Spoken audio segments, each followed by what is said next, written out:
পাকিস্তান সরকার বিশ্বকাপে Bharat match boycott করেছে।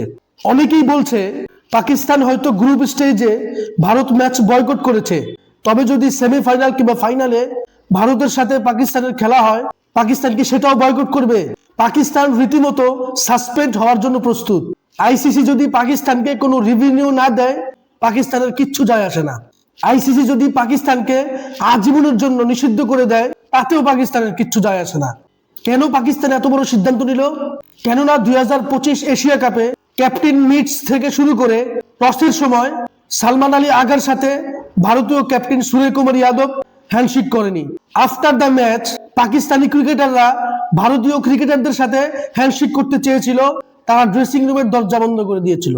পরবর্তীতে ভারতীয় দল যখন ফাইনালে চ্যাম্পিয়ন হয়, মহসিন নাকভি ট্রফি দেওয়ার কথা ছিল, ভারতীয় দল সেটাকে অস্বীকার জানায় এবং তারা মহসিন নাকভি থেকে ট্রফি নেয়নি। পাকিস্তানের মতো বিশ্ব চ্যাম্পিয়ন দলকে এইভাবে অপমান করা, এটা কখনোই মেনে নেওয়ার মতো নয়। পরবর্তীতে মোস্তাফিজুর রহমানের ইস্যু দেখিয়ে ভারতীয় দল ইচ্ছা করে বাংলাদেশকে বিশ্বকাপ থেকে বাদ দিয়েছে। এই যে ভারতীয়দের আইসিসির নাম ভাঙিয়ে একের পর এক হস্তক্ষেপ, এটা আর কয়দিন সহ্য করবে? গোটা ক্রিকেট বিশ্বে সবচাইতে বড় ক্রিকেট নেশন যদি ধরা হয়, তার মধ্যে থেকে একটি হচ্ছে ভারত, দ্বিতীয় হচ্ছে পাকিস্তান, তৃতীয় হচ্ছে বাংলাদেশ।